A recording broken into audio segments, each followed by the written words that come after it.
알겠습니다. 자, 그럼 먼저 저희가 이 얘기를 좀 해봐야 될 것 같은데요. 천대엽 법원 행정처장인데 지난번에 이제 윤석열 대통령 이제 구속 취소에 대해서 즉시항고가 좀 필요하다는 의견을 냈어요. 천대엽 법원 행정처장은 국회 법제사법위원회 현안 질의에 출석해 윤석열 대통령 구속 취소 결정에 대한 질문을 받았습니다. 즉시항고를 통해서 상급심의 판단을 받는 것이 좀 필요하다는 생각은 가지고는 있습니다. 천 처장은 즉시 항고 기간이 남아있다고도 했습니다. 즉시항고 기간 7일로 제가 알고 있습니다. 금요일까지로 제가 즉시항고 기간이 남아있는 것으로 알고 있고 상급심의 판단을 받아 윤 대통령의 구속 여부를 다시 정하면 된다는 겁니다. 이에 검토 중이라던 검찰이 오늘 결국 즉시 항고하지 않겠다고 밝혔습니다. 근데 이제 검찰이 이제 끝내 하지는 않았고 이거에 대한 뭐 의미를 좀 분석해 주신다. 네네. 되게 충격적이었어요. 왜냐하면 검찰이 즉시 항고를 아예 안 할 줄은 생각을 못했거든요. 아, 그래요? 아니, 최소한 일반 항고라도 할 줄 알았어요. 그러면 이 대통령의 인권은 챙겨주되 나중에 상급심에서 구속 취소가 잘못됐다라고 하면 대통령이 다시 들어가셔야 되긴 하는데 이런 절차도 안 한 거는 저희는 되게 충격이었고 그래서 많은 분들이 야 헌법재판소도 이렇게 예측하지 못한 결정이 나오지 않을까 되게 두려워하게 된 계기가 됐거든요. 한 가지 더 이분이 이게 위헌적 요소가 있다. 직시항고를 하게 되면 이거 문제가 있다라고 했는데 지금 확인된 것만 해도 검찰이 12건이나 그런 상황에서 즉시항고를 했거든요. 그러니까 검찰 선배이자 본인을 검찰총장으로 만들어준 대통령에게 아주 시원하게 한번 은혜를 갚은 거고 그로 인해서 검찰의 위상은 완전히 추락했죠. 그럼 민주당에서 그 시점을 좀 앞으로 당겨서 본인 반성부터 하신 다음에 그 얘기하면 제가 잘 듣겠어요. 그러니까 이렇게 된 이유가 수사권이 없는 공수처에 의한 수사로 인해서 윤 대통령이 기소까지 가는 과정이 있었던 거 아니에요? 공수처가 그럼 뭘 믿고 이 수사에 달려들었었던가? 민주당이 후견인 역할을 했다고 봅니다. 민주당의 뭐 의원분들이 목숨 걸고 가서 윤 대통령 체포하라고 그러고 그렇게 했잖아요. 그렇게 간 결과가 이렇게 된 겁니다. 윤 대통령 측에서 계속 얘기를 했어요. 수사권이 없는 공수처에 의한 영장 청구, 발부, 여기에 의한 체포영장 못 받아들인다는 얘기를 계속했어요. 이게 그대로 인정이 된 겁니다. 근데 이제 이걸 가지고 은혜를 베풀었다고 얘기를 하는데 은혜는 민주당이 베풀어 준 거예요, 애초에. 애초에 민주당이 그렇게 안 했으면 이럴 일이 없었다는 얘기를 제가 드리는 겁니다. 윤 대통령에게 특혜를 주기 위해서 검찰이 즉시항고를 하지 않았다? 이건 너무 나간 얘기라고 저는 봅니다. 네, 두 가지만 좀 바로잡고 싶은데요. 일단 법원에서 공수처의 수사권이 없다라는 이유로 구속 취소를 한 건 아니죠. 구속기간 산정 그 부분이 문제가 있다라고 해서 구속 취소를 한 겁니다. 두 번째 그렇게 있잖아요. 그렇다 하더라도 구속기간 내에 있다 하더라도 하면서 윤 대통령 주장 중에 맨 먼저 나온 게 내란죄 수사권이 공수처에 없다. 핵심은 두 번째 더 나오는 거예요. 아닙니다. 그거는 수사권이 없다라고 명확하게 그 얘기는 결정문에서 얘기는 안 했고요. 맞아요. 그러니까 그 얘기가 없었으면 이제 법원에서 나온 설명 자료만 먼저 보신 것 같은데 전체도 실제로 결정문을 보면 그 부분에 대해서 명확하게 판단하지 않았고 않았죠. 상급 법원의 판단을 받는 게 좋겠다라는 취지로 얘기를 그러니까 그 일이 없었으면 이 일이 없었을 거 아니에요. 그렇진 않죠. 이제 구속 기간 산정으로 명확하게 얘기를 했고 처음에 이 사건의 수사권에 대한 얘기가 있을 때 공수처가 수사를 하는 거를 저희가 막을 방법은 없잖아요. 일단 수사를 한 이상 책임지고 수사를 하고 검찰의 사건 기록을 넘겨야 된다라고 했지 저희가 처음부터 공수처가 이 사건을 맡아서 해야 된다라고 얘기한 적은 없습니다. 이럴 줄 모르고 공수처 맡으셨어요? 공수처는 지금도 필요하죠. 필요하죠. 지금도 검찰 하는 거 보면 검찰을 어떻게 믿겠어요? 저희가 19년도에 계속 주장했잖아요. 이런 일 벌어질 수 있고. 아니 즉시항고 포기한 게 공수처입니까? 아니 그 앞에 얘기를 해야 돼요. 아니 그러면 앞에 얘기를 해야 됩니다. 그다음에 체포 적부심 얘기 시간, 들어볼게요. 체포 적부심 시간 단 한 번도 구속 기간에 산입하지 않았는데 산입했던 게 공수처입니까? 그 주기현 판사예요. 네, 저는 그건 맞아요. 이걸 보면서 즉시항고에서 올라가면 제일 먼저 깨질 게 체포 적부심 시간 10시간 32분 이 부분일 거라고 생각을 했어요. 그러니까 단 한 번도 유사일에 해본 적 없는 거를 갑자기 쑥 구속기간에다 넣어버렸어요. 원래 뺐던 거를. 그럼 이 지기현 판사도 문제고 저는 즉시항고 하지 않은 심우정 총장의 판단도 웃깁니다. 사실 그래놓고 다음부터 날로 그대로 또 한다잖아요. 그러니까 결과적으로는 예전에 노회찬 대표가 그런 말씀 하셨잖아요. 법이 10,000명한테만 평등하다. 그게 아니라 저는 법이 단 한 사람 앞에서만 휘어졌다. 양평 고속도로 휘듯이 확 펴버렸어 그 앞에서만. 양평이 왜 나와요. 아니 그럼 그렇게 휘었다고요. 우리 또 지도를 봐야 되잖아 그러면. 반칙을 하고 그러죠. 그냥 뭐 호흡이 잘 맞네요. 예. 자, 그런데 이제 제도적 대안을 말씀을 드리면 법조도 우리에게는 공백이 있어요. 독일 형법 제339조에는 법 왜곡죄라는 게 있습니다. 법관, 기타 공무원 또는 중재법관이 법률 사건을 지휘하거나 재판함에 있어서 당사자 일방에게 유리하거나 불리하게 왜곡하는 경우 1년 이상 5년 이하예요. 네. 스페인 형법에도 있어요. 독일에만 있는 게 아니라.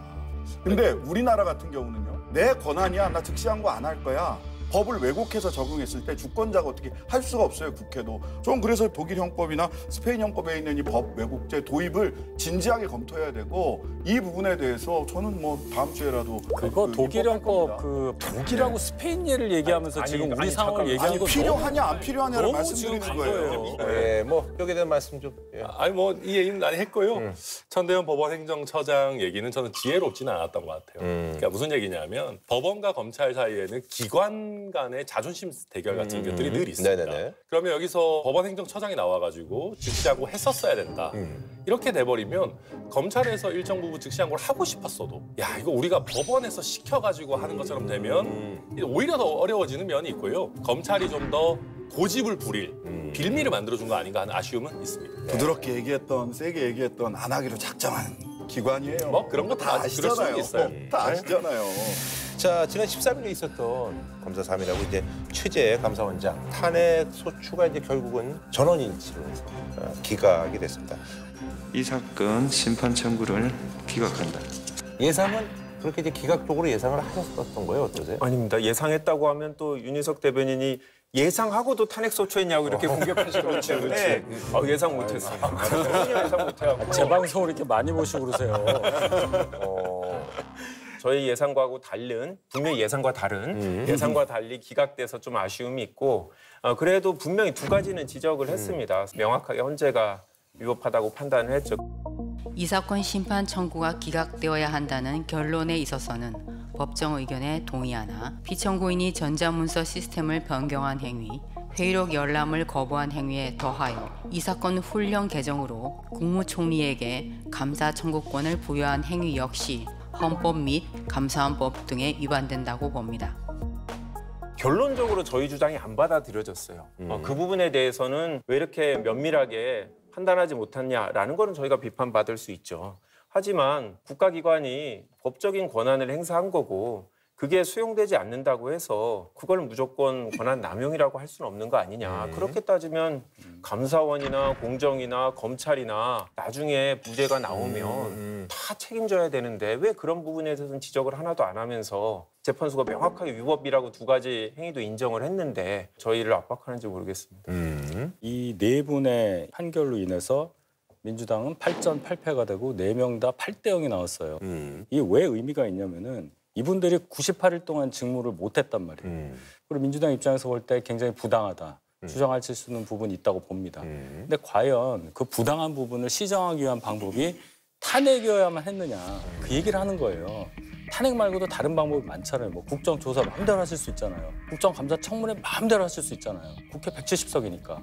그런데 왜 탄핵이라는 방법을 써서 98일 동안의 감사원과 서울중앙지검을 기관장 없는 상태로 만들어서 행정이 제대로 안 굴러가게 만드냐는 거예요. 그게 다른 어떤 뭐 무죄가 났다, 기소를 잘못해서 무죄가 났다고 전혀 다른 얘기예요. 적어도 국가기관이 직무가 제대로 안 되는 상황까지는 안 가지 않습니까? 그때 직무정지는 안 되잖아요. 책임 있는 원내 일당이라면 생각을 하시고 가야 되지. 감사원 직원들은 뭐예요? 감사원장 없는 98일 동안에 원장 대행했던 문재인 정부 때 임명했던 그 감사위원들이 무슨 짓 했는지 기사에 다 나왔잖아요.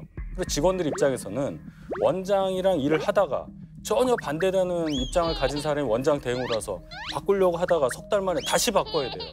그럼 이 피해는 결국은 직원도 보겠지만 국민이 보는 거잖아요. 그 말씀을 해주셔야죠. 그 말씀을. 재선 정도 되셨으면 그 말씀 해주셔야 됩니다.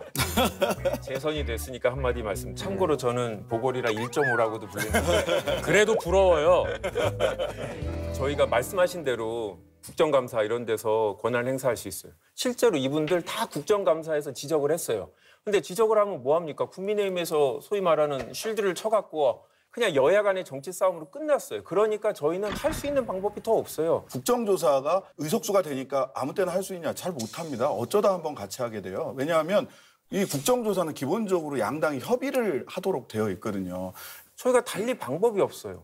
이거 말고 무슨 방법이 더 있나요? 아니죠. 이럴 때도 방법이 없는 거면 공수처는 대체 왜 있는 겁니까? 네, 그 얘기예요. 그러니까 무슨 얘기냐면 더불어민주당이 자꾸 착각하고 있는 거는 헌법재판소는 수사기관이 아니에요. 맞아요. 윤석열 대통령의 위헌적 비상계엄처럼 정말 위헌성이라는 것이 명백하게 드러나야 헌법재판소는 이걸 가지고 판단할 수 있는 거예요. 검찰 일을 검찰에서 못 다루겠다라고 하면 경찰이나 아니면 특별히 만들어 놓은 공수처에 이걸 가져가고 거기서 뭔가 문제가 나오면 이걸 가지고 자료를 만들어서 헌재를 보내든 이렇게 해야 되는데 수사기관인 공수처도 못하는 거를 수사관 0명을 가지고 있고 검사 0명을 가지고 있는 헌재한테 무조건 던져주면서 우리의 의지를 관심법처럼 읽어서 증거가 부족하더라도 무조건 탄핵해 주십시오. 이게 말이 됩니까?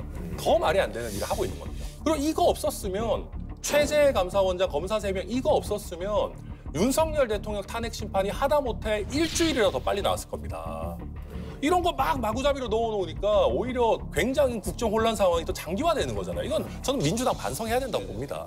천하람 위원님이 말씀하신 게 맞아요. 헌법재판소는 독자적인 사실 조사를 할 권한이 없잖아요. 그래서 보통 다른 기관에서 수사하거나 갖고 있는 자료 요청을 하지 않습니까? 그래서 고등검찰청에다 요청을 했는데 안 보냈어요. 그래서 헌재가 딱 그 얘기를 한 거예요. 고등검찰청이 송부 불가 회신을 하여서 추가 수사 필요성 여부를 판단할 수 있는 자료가 충분하지 않다. 사실 검찰이 자료를 보냈으면 그 자체로 어느 정도 판단할 수 있었을 텐데 적극적으로 협조하지 않아서 기각된 부분도 있다. 저는 헌재가 이 부분을 지적했다고 봅니다. 저는 전 세계에서 많은 의회들이 탄핵 제도를 가지고 있죠. 이렇게 많은 탄핵을 남발하는 정당은 이런 우리나라의 상황일 겁니다. 이번에 더불어민주당 이렇게 29번인가요? 이런 식으로 네네. 하기 전까지 헌정사에 몇 번이나 있었습니까? 그러니까 무슨 일이 터지면 국회에서 빨리빨리 해서 일단 넣어서 직무정지 시키는 쪽으로 가자. 근데 그렇게 하니까 국회가 가지는 탄핵이라고 하는 권능이 국민들로부터 너무 가벼이 여겨지고 모든 나라에서 탄핵을 고소고발처럼 남발하는 그런 국가는 없습니다. 실제 몇 년 전으로만 돌아가도 입장 바꿔서 국민의힘 사이드에서 문재인 탄핵을 외칠 때 그때 민주당에서 어마어마하게 반발했습니다. 어딜 감히 정치적인 수사로 탄핵을 언급하느냐. 근데 지금은 정치적인 수사로 탄핵을 언급하는 걸 넘어서 예방적 탄핵, 직무 배제용 탄핵, 보복성 탄핵 이거를 그냥 전가의 보도처럼 휘두르고 있어요. 말이 안 되는 일이죠. 박성재 장관 같은 경우는 그 탄핵 소추안의 이유가요.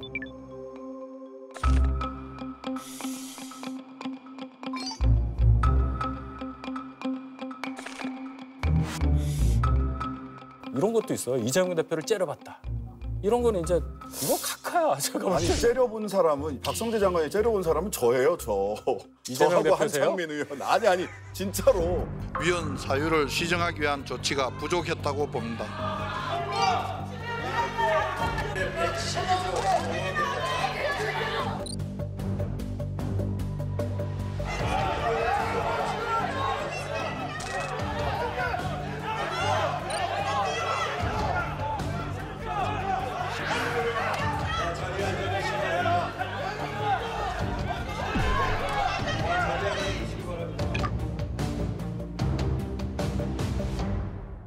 그러니까 이렇게 째려보셨지. 부실하게 하면 되냐고. 지금 박성재 장관 없잖아요. 지금 차관이 째려보셨지. 대행하고 있잖아요. 업무 정지된 건 왜 얘기를 안 했어요, 재선께서.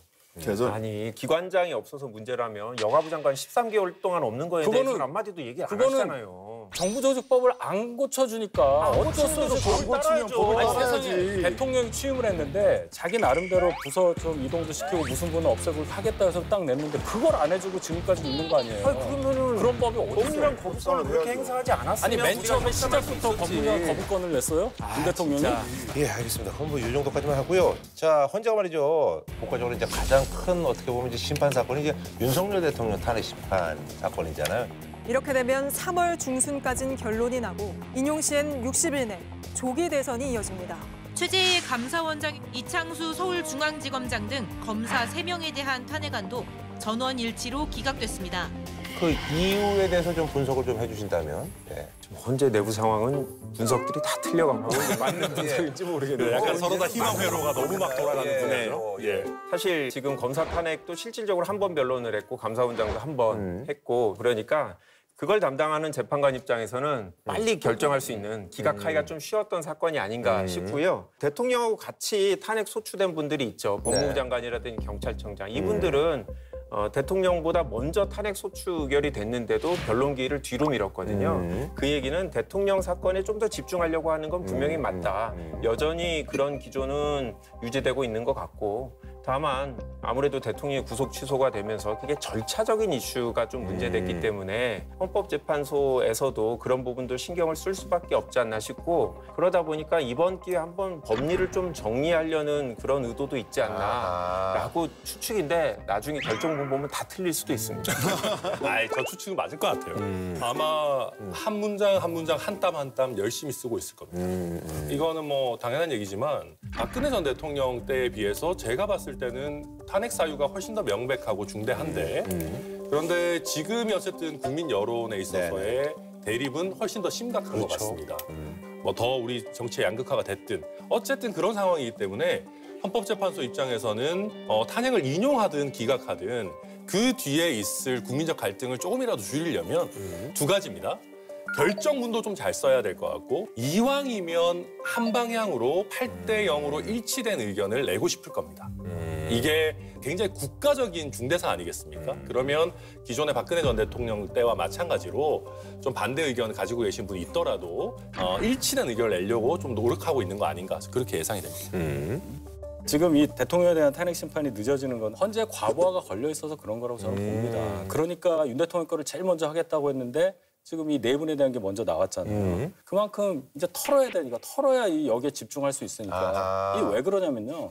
박근혜 대통령 탄핵 때 17번 변론기일을 했어요. 열었어요. 그리고 10하루 만에 선고가 났어요. 근데 왜 이번에는 11번밖에 안 했는데 왜 지금 이렇게 오래 끌고 있느냐. 박근혜 전 대통령 때는 그 사건밖에 안 하고 있었어요. 줄탄핵 이런 게 없었단 말이에요.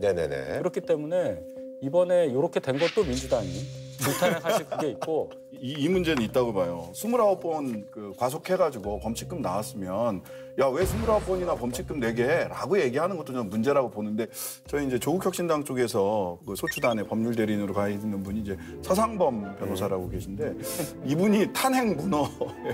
뭐냐면 별 문어가 다 있네. 그러니까 저희들이 그렇게 별명을 지은 게 구속 취소된 다음에 그렇게 별명을 지었던 게 비공개 회의에서 그렇게 얘기를 한 적이 이런 저런 그 이유가 있어서 혹시 판사가 이런 쪽으로 생각을 하면 구속 취소가 나올 수도 있다라는 얘기를 했어요. 다들 희망의 눈을 돌리고 있는데 그 양반이 갑자기 그 얘기를 하시는 거예요. 그래서 이제 엊그제도 한번 여쭤봤어요. 대리인 나니까 쭉 다 보셨잖아. 절차상 쟁점을 해소하기 위한 과정으로 보인다. 이렇게 얘기를 하고 그 탄핵 문화가 그러면 날짜를 언제로 예상하느냐 이것도 물어봤어.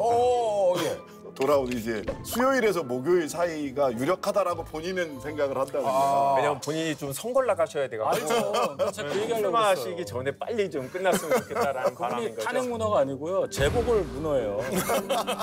본인이 탄핵 소추 대리인단이라는 지위를 이용했다고 볼 수밖에 없어요. 이번 구속청장 선거가 있거든요. 지금까지 빨리 끝나기를 바라고 기다리고 있었어요. 근데 이제 대리인단으로서는 끝났어. 대리인단으로서 역할이 다 끝났어요. 아무리 문화라도 역할이 끝났어요. 변론제기 신청을 한다고 하면 어떡하나 고민을 했어요. 아시는 분이에요? 아니 알게 됐죠 지금. 궁금해요. 일단 이분이 좋은 친정을 갖고 계시다라는 생각이 듭니다. 수사 과정의 불법이란 건 그 친정이 한 불법이잖아요. 친정 검찰이 불법을 해놓고 또 즉시항고로 문제 제기 안 하고 이렇게 아무리 봐도 같은 검찰 출신 선배라고 특별히 배려해 준 게 아닌가 싶은데요. 나오시면서 한 입장문을 보면 그런 내용이 있더라고요. 헌법상 대통령의 권한에 따라서 임무를 수행하다가 뭐 이런 표현이 있어요. 그러니까 이분은 아직도 본인이 이 비상계엄을 불법적으로 해놓고 문제라는 인식을 안 갖고 있는 것 같아요. 그래서 제가 우려되는 것은 헌재의 결정에 대해서 승복을 할까. 지금의 태도를 봐서는 그렇게까지는 안 하겠지라고 기대하지만 그 기대마저 꺾일 수 있지 않을까 뭐 우려가 큰 상황입니다. 우선 정치적으로 봤을 때 와, 윤 대통령님 앞으로도 굉장히 활발하시겠구나. 나올 때도 보면 대통령을 하실 때보다 요즘에 오히려 더 활기차 보이십니다.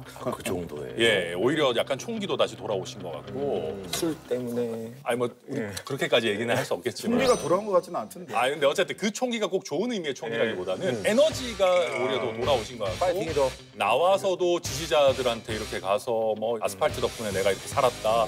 90도로 인사하고 조금 있으면 거의 어퍼컷 하실 기세예요 지금. 전 이거 보면서 앞으로도 계속해서 국민의힘 전당대회 과정이 됐든 경선 과정이 됐든 아주 활발하게 활동하실 것 같다라는 예감이 들었고요. 그러면서 우리 김상호 의원님 짝사랑하고 계시는데 좀 아쉽지만은 한동훈 대표님 진짜 망한 것 같아요. 한동훈 확실히 망했고 조금 넓게 봐서 오세훈, 홍준표, 뭐 안철수 이런 분들 완전 망했다. 왜냐하면 대통령께서 내가 누구의 아련을 받아줄 거냐를 가지고 어마어마한 정치적 영향력을 뿜어내실 것 같아요. 거기서 한동훈 대표가 지금 피해를 입고 있는 배신자 프레임은 앞으로도 더 강화될 것이고 만약에 이제 탄핵이 인용이 된다 하더라도 그렇죠. 하더라도 그러면 탄핵 직후에 아까 우리 김한규 의원님도 말씀하셨지만 대통령께서 갑자기 헌법재판소의 결과를 승복합니다. 그럴 리가 없어요. 오히려 이게 더 부당하고 여기에서 더 세게 우리 맞서 싸울 전사가 필요하다. 더 센 우리 김문수 장관 같은 분이 나서주셔야 이 불의를 바로잡을 수 있다라고 할 거기 때문에 저는 윤 대통령이 풀려나서 가장 슬픈 사람들은 한동훈, 오세훈, 안철수, 넓게 봐서 홍준표 이런 분들이 아닐까. 이준석 대표는 어떻게 된 거예요? 슬픈 거? 저희는 뭐 이미 이만큼 지금 나와 있기 때문에 저희가 갑자기 윤 대통령 아련하러 가고 이러지 않는데 그렇게 하시고 오르기 나중에 때문에. 한번 봐야 되고 이준석 지금 예비 후보 저희는 아련하러 안 간다니까요. 누가 아련이 아니고 그 대선 레이스 마지막에 거취를 어떻게 정할지는 지켜봐야 될 거고. 지금 말씀해주신 건 이제 이후의 정치적 파장과 관련해서 저는 걱정이 돼요. 첫 번째는 지금 관저로 돌아갔잖아요. 김성훈 경호처 차장이 아직도 관저 관리하고 있습니다. 여기서 이제 증거인멸이 보다 더 직접적으로 일어날 가능성이 매우 크고요. 그거보다 더 문제는 언젠가 다시 또 체포됩니다. 왜냐하면 내란죄뿐만 아니라 이태원, 최해병, 양평고속도로, 명태균, 주가조작, 도이치, 삼부, 대왕 고래 프로젝트, 대왕 술고래 프로젝트 뭐 하여튼간에 등등등 해서 해야 될 수사가 너무너무 많거든요. 그럼 또 영장이 발부가 될 거예요. 근데 관저를 중심으로 해서 소위 공권력에 저항하는 폭력의 거점이 만들어질 수가 있어요. 저는 이게 굉장히 걱정되고요. 그런데 이제 어쨌든 탄핵이 인용이 되면 그 관저에서 나와야 되는 거잖아요. 아니 그러니까 안 나가고 버틸 수 있어요. 박근혜 대통령, 박근혜 몰아내야지 그러면. 김성훈 씨가요? 안 그럴 겁니다. 저는 그게 굉장히 두렵고요. 걱정되고요. 두 번째는 우리 아까 말씀하신 대로 윤석열 블랙홀에 국민의힘 대권 주자들 전부 다 빨려 들어가고 있습니다. 지금 다 빨려 들어가고 있죠. 원래 총선은 과거에 대한 평가, 대선은 미래에 대한 비전을 전달해주는 선거가 대체로 선거의 성격이란 말이죠. 근데 친일 쿠데타를 심판을 할 거냐 말 거냐로 그냥 가버렸어요. 이 대선이 미래를 이야기하는 대선이 되게 어려운 형편이 됐다라는 측면까지 대한민국이 굉장히 더 어려워졌다. 네. 일단 정치가 좀 어른스러웠으면 좋겠는데 어른스럽지 못한 것 같다. 나오셔서 이제 하시는 말씀 보고 조금 아쉬운 부분이 있었습니다. 뭐냐면 국민들에 대한 진정어린 사과나 아니면 어떻게 수습하겠다는 모습보다는 풀려나서 환호하는 중심이 되는 결국 모든 피해는 국민들이 보는 것인가 라는 생각이 들었고 또 이 이후에 펼쳐질 정치 여정들도 국민을 위한 정치가 아니라 개인의 안위를 위한 정치 또는 진영 간 싸움으로 점철되는 정치. 그래서 개인적으로 좀 우려스럽게 보고 있습니다. 네. 검찰 특수본도요. 법원의 이제 구속 기간, 불산입 기간을요. 날이 아닌 시간으로 산정한 이번 판단에 수긍할 수 없다라는 입장인데.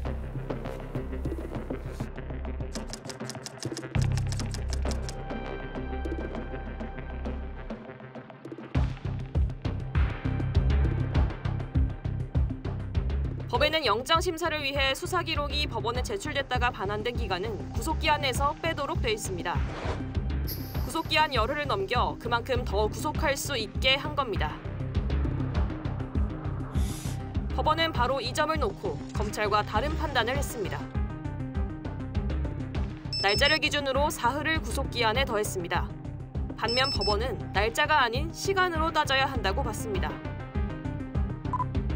법원 방식으론 윤 대통령은 만료 이후 기소된 결과가 됩니다. 법원이 왜 이번에 이렇게 이례적인 판단을 내린 건지 의견들을 듣고 싶습니다. 저는 이것도 특혜라고 생각합니다. 법원의 결정이요? 법원도. 왜냐하면 아주 이례적인 결정인 건 판사들도 얘기를 합니다.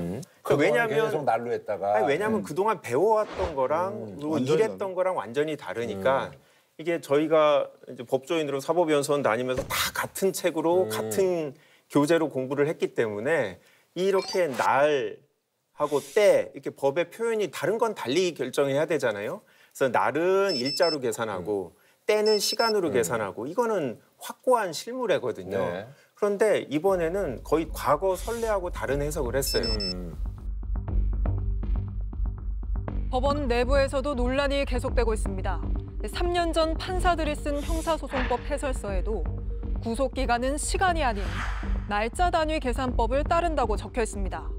해당 항목을 직접 쓴 건 아니지만 이번에 시간 단위로 판단해 윤 대통령 석방을 결정한 지귀현 부장판사도 이 해설서에 지필자로 올라 있습니다. 그래서 이거는 완벽하게 저는 특별한 취급을 대통령에 대해서만 했다라고 생각합니다. 근데 정말 이 지귀현 판사님이 내주고 싶었나 보다, 석방시키고 싶었나 보다라고 생각되는 게 하나가 더 있어요, 사실은. 체포적부심. 체포적부심. 체포적부심이라고 해서 이 체포가 적법하냐에 대해서 법원에서 한 번 더 판단을 받게 되거든요. 근데 우리가 알고 있는 기본적인 형사소송법의 기본은 법원으로 수사 기록이 넘어가면 그 기간 동안은 구속 기간에 넣지를 않습니다. 왜냐하면 수사할 수 있는 시간이 그만큼이 줄어든 거기 때문에. 불산입. 불산입을 하죠. 근데 이번에는 체포적부심 시간을 구속 기간에 산입을 해버렸어요. 구속 기간에 산입하지 않았던 걸 산입을 해버리고 근데 그 시간이 10시간 32분이거든요. 체포적부심 시간을 예전처럼 했으면 도가 되지 않습니다.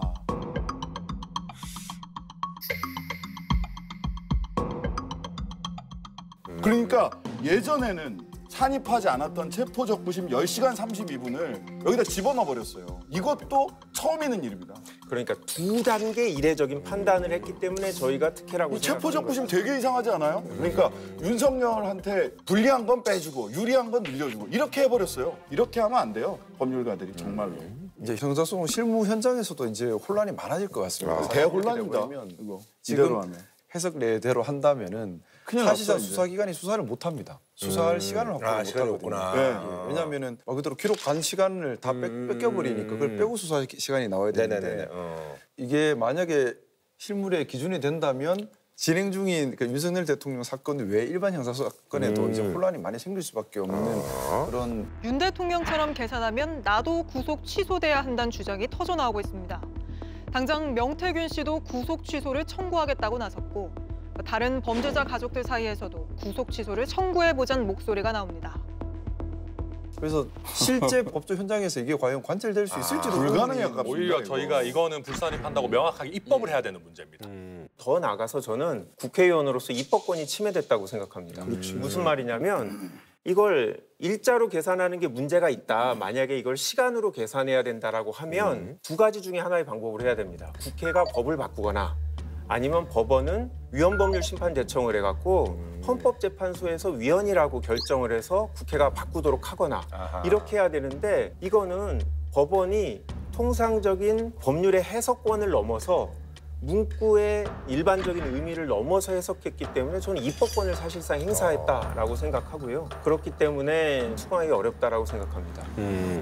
검찰이 이제 그 즉시 항고 포기 결정을 내렸단 말이죠? 네네. 그러한 위헌 판결의 취지를 따라서 즉시 항고하지 않은 것입니다. 검찰의 즉시 항고 포기 결정을 이해하기 어렵고요. 이거는 언제부터 그렇게 검찰이 고분고분했습니까? 이재명 조국 수사할 때는요. 먼저 탈탈 털고 법원에서 어떤 결정을 해도 끝까지 부인했어요. 끝까지. 그냥 단순히 사법부에서 판단을 해도요. 견해가 다릅니다라고 얘기를 하는 게 검찰의 기본 태도였어요.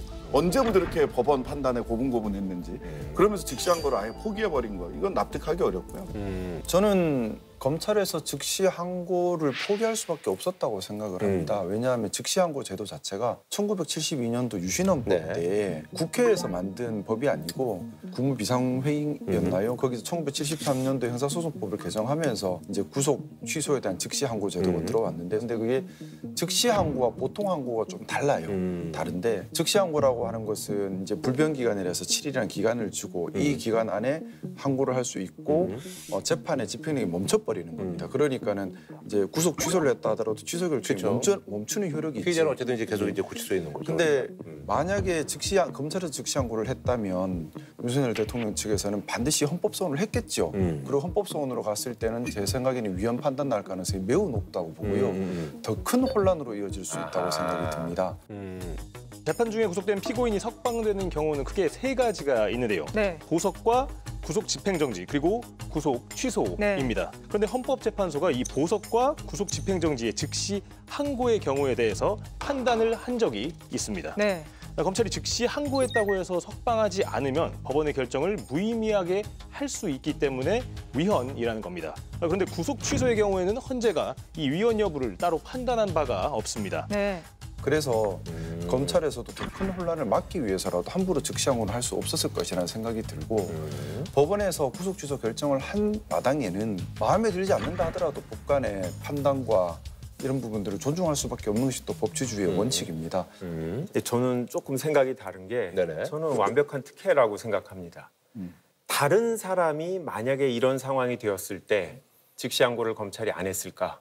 70년 이후에 검찰이 계속 이런 실무를 했다라는 거잖아요. 그런데 갑자기 왜 이번에만 대통령이니까 더 신중하게 해야 된다? 그게 특혜인 거죠. 저는 같은 검찰 출신 현 정부의 대통령이기 때문에 검찰은 다른 판단을 했다라고 생각하고요. 아까 말씀하신 대로 헌재에 가서 위헌이 될 수도 있어요. 그럴 가능성도 있겠죠. 알 수는 없어요. 하지만 이런 구속 취소의 경우도 즉시 항고 못하게 해야 되는 거 아니냐는 법안이 나왔었어요. 그런데 당시에 법무부가 다르다, 제도는 다르다 라고 하면서 다른 나라 선례를 또 댔어요. 프랑스에 비슷한 제도가 있다. 그러니까 당시 법무부 차관이 이제 검사가 그런 얘기를 했는데 그때는 이게 위헌성이 없고 이게 유지돼야 된다고 주장하다가 갑자기 태도를 바꿔서 윤석열 피고인이 되니까 갑자기 인권 옹호 기관이 돼서 피고인의 이익을 위해서 이렇게 업무 처리를 해야 된다라고 하는 게 저는 특혜다. 그 회의록에 다 남아 있어요. 당시에 이게 즉시항고 제도와 관련해서 이거 합헌이다라고 국회에 나와서 열심히 떠들었던 분이 누구시냐 하면 지금 민정수석 비서하는 김주현 당시 법무부 차관이에요. 그때 10년 전에 김주현과 지금의 김주현은 왜 이렇게 태도가 달라진 겁니까? 말이 안 되고요. 두 번째는 공무원이잖아요. 검찰이 무슨 사법부입니까? 아니에요. 공무원이에요. 공무원이 법문에 있는 거를 요거는 위헌이 될지도 모르니까 법문대로 안 할랍니다. 이러면 나라가 돌아갑니까? 말이 안 되는 태도예요.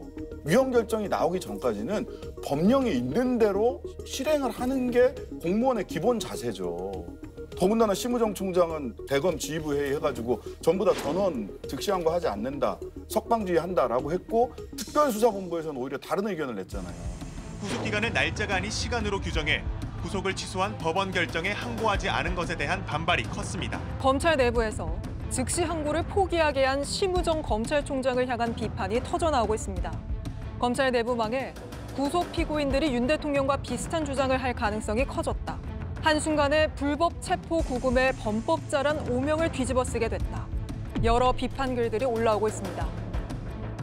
반발이 이어지자 대검찰청은 오늘 종전대로 시간이 아닌 날로 산정하라는 방침을 내렸습니다.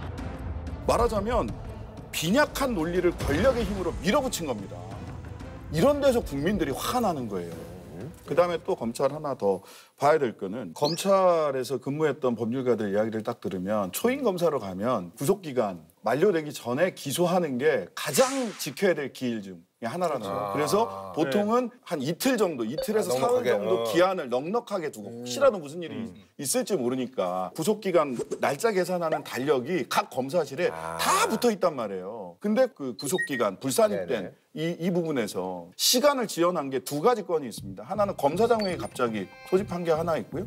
그다음에 하나는 구속기간 연장 신청을 법원에 냈는데 그거 안 된다. 구속기간 연장 신청을 안 받아줬는데 또 신청합니다. 그리고 또 안 받아들여져요. 두 번을 하면서 또 한 사흘 날렸어요. 이렇게 기간을 일부러 연장시킨 거 아닐까라고 생각할 수밖에 없는 여러 가지 정황들이 있단 말이에요. 그러다 보니까 오해를 받는 게 즉시항고까지 안 하니까 오해라면 오해인데 지독하게 무능했거나 지독하게 교활하거나 둘 중에 하나로밖에 안 보이는 겁니다.